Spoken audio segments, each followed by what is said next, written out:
Nós já conceituamos o que é competência de liderança, aprendemos a identificar e entender o que é efetivamente competência, e com isso conseguimos aprimorar e exercer efetivamente o autoconhecimento.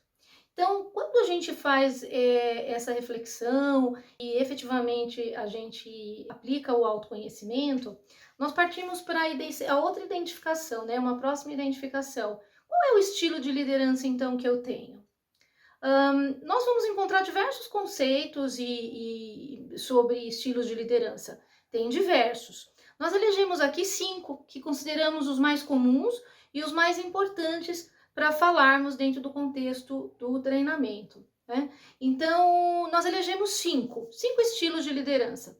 Um deles é o estilo democrático, o estilo paternalista, o visionário, o autoritário e o coach. Cada um deles tem os seus impactos no ambiente de trabalho. Importante deixar isso claro, né? Então nós vamos definir e falar um pouco sobre cada um dos estilos e entender o seguinte, que cada um deles tem o seu objetivo, tem as suas características, né? O que eu identifico num líder autoritário, num líder coach ou num líder visionário. Então cada um deles tem sua característica própria. Tem uma recomendação de quando usar, né, de como usar. Então, nós vamos tratar sobre esses 4 pontos sobre cada um desses 5 estilos. Agora, por que a gente fala aqui, né, interessante, quando usar? Mas, puxa, Ana, você não falou que são estilos, né? Eu tenho um determinado estilo, fiz então uma reflexão, analisei as minhas características, a minha competência, exerci o autoconhecimento, identifiquei, por exemplo, que eu sou um líder visionário. Mas como assim como usar? Nós vamos falar sobre cada um deles, mas vou já adiantar para vocês. A famosa liderança situacional, o estilo situacional, é aquele que ele pode passar por todos esses 5 estilos de liderança e exercer ou aplicar esse determinado estilo a uma determinada situação. Por isso que a gente fala de liderança situacional. Ah, Ana, mas poxa vida, eu tenho o estilo visionário, como é que eu consigo exercer e aplicar o estilo democrático? Então, lembra que nós falamos da importância do desenvolvimento e que todas as competências elas são passíveis de desenvolvimento? Então, o ideal, né, aí estamos falando do que é o ideal, você, embora tenha, ou normalmente tem um estilo predominante, você conseguir transitar por esses 5 estilos. Ou seja, para cada determinada situação, eu vou aplicar ou vou exercer aquele estilo de liderança. Então vamos lá, depois a gente fala melhor sobre isso. Mas falando então dos 5 estilos e do objetivo e como usar e das características e impactos de cada um deles, falando sobre o autoritário, né? O autoritário, o objetivo dele é exigir uma obediência imediata, né? Então, o que significa isso? Eu preciso corrigir uma situação com alguém do meu time, né? Eu preciso realmente ser um pouco mais incisivo numa determinada situação. Então, esse é o objetivo da liderança mais autoritária, né? Que características que o profissional tem normalmente para ter esse estilo predominante ou exercer esse estilo mais autoritário? Ele precisa ter iniciativa, né? Saber identificar qual é a melhor situação e a situação adequada para aplicar e exercer esse estilo. Ele precisa ter autocontrole, né? Porque embora ele demonstre ou exerça a liderança mais autoritária, tudo isso com todo o respeito, com toda a empatia e todas as questões envolvidas e delicadezas necessárias e sensíveis, né, que o líder tem que ter. Então, mas ele precisa ter determinação, ele precisa ter iniciativa e autocontrole. Então, exige obediência imediata, como características a gente falou dessas 3, e quando usar, né? Em momentos de crise ou numa situação de emergência, eu realmente preciso exercer, né, ou necessário que eu seja um pouco mais autoritário e incisivo naquele determinado momento. Agora, esse estilo de liderança, como disse, todos eles têm um impacto no ambiente de trabalho. Este normalmente ele tem um impacto quase sempre negativo, né? Então, como toque aqui, como dica, é importante observar que tipo de comportamento você, que características você mostra ao exercer a liderança um pouco mais autoritária, né? Então, ele normalmente tem um impacto quase sempre negativo.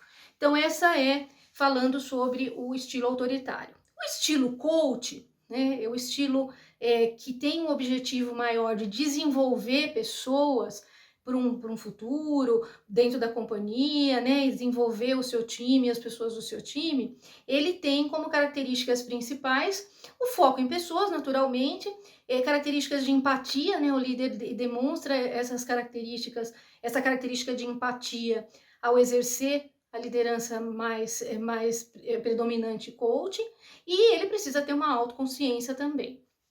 Quando exercer, ou qual a recomendação de quando usar esse estilo? Né? Quando você precisa efetivamente melhorar a performance do seu time e desenvolver qualidades aí considerando a médio e longo prazo. Então essa é a recomendação de quando usar. Agora, qual o impacto que ele causa no ambiente? Normalmente é um impacto altamente positivo, né? Então o líder coach, ele normalmente tem um impacto bem positivo no ambiente. Então, falando do terceiro estilo, que é o paternalista, né, aquele que abraça um pouco mais a equipe, né, que realmente, né, tem um estilo mais acolhedor, o paternalista, qual o objetivo desse estilo? Né? Normalmente ele cria uma harmonia, ele cria uma ligação emocional, né, com as pessoas do time, da equipe. Geralmente, quem tem esse estilo normalmente demonstra também características de empatia, de relacionamento, uma boa habilidade de comunicação, né? Agora, quando é recomendável usar? Né? Quando motivar, necessariamente precisar motivar o time em momentos de estresse, né? Em momentos de recobrar a confiança na equipe, no time, né? Então, é recomendável aplicar, ou esse estilo ele é bem apropriado para esse tipo de situação. E ele é, certamente, positivo, ele gera um impacto positivo no ambiente de trabalho, tá? Falando do líder visionário, a gente acha que esse é o estilo mais positivo de todos, né, de todos esses 5 que selecionamos. Então, ele normalmente tem o objetivo de mobilizar pessoas para em direção à visão da companhia, da empresa. Então, ele é um estilo que exerce, né, ou ele precisa de um líder que tem características de autoconfiança, empatia também, né, que seja alguém capaz de catalisar as mudanças no ambiente de trabalho e na companhia. Normalmente é importante usar quando precisa de uma direção mais clara, né? Eu observo que o meu grupo e meu time necessita de uma clareza na direção, necessita de mudança numa nova visão, então ele normalmente é recomendável a utilizar nesses momentos. E como disse, ele é o mais positivo de todos, considerando esses 5 que elegemos. E por último, vamos falar do líder democrático, né? Aquele que cria consenso através da participação das pessoas do grupo, né? Do time, da equipe. Então, é aquele que normalmente, quando vai falar sobre algum projeto ou de alguma ideia, ele gera a participação e a contribuição de todos do time. As competências, características evidentes e as evidências maiores para esse tipo de líder é normalmente alguém que esteja capaz de exercer e tem características de colaboração, de participação, alguém que tem habilidade de comunicação também, naturalmente ser um líder aí mais ouvinte, né, que tem uma boa capacidade de ouvir e de exercer a colaboração aí do grupo. Normalmente ele é recomendável usar para criar consenso, né, eu preciso criar um consenso no time, na equipe. Então, normalmente, a gente recomenda esse estilo de liderança, então, ele é mais recomendável para esses momentos. Então, influenciar pessoas, obter um input melhor da equipe, né, uma participação maior da equipe, ele é bem recomendado e ele é positivo naturalmente. Então, repassando, nós falamos sobre 5 estilos, né, o autoritário, o coaching, o paternalista, o visionário e o democrático. Então, uma vez que eu exerci o autoconhecimento, fui capaz de identificar qual é o estilo predominante que eu tenho. Geralmente, a gente tem um estilo predominante, mas é importante entender que eu posso, como desenvolvimento, como aprimorar a competência de liderança, poder transitar nos outros 4, né? Uma vez que eu tenho um predominante, eu posso transitar nos outros 4, que é a famosa liderança situacional.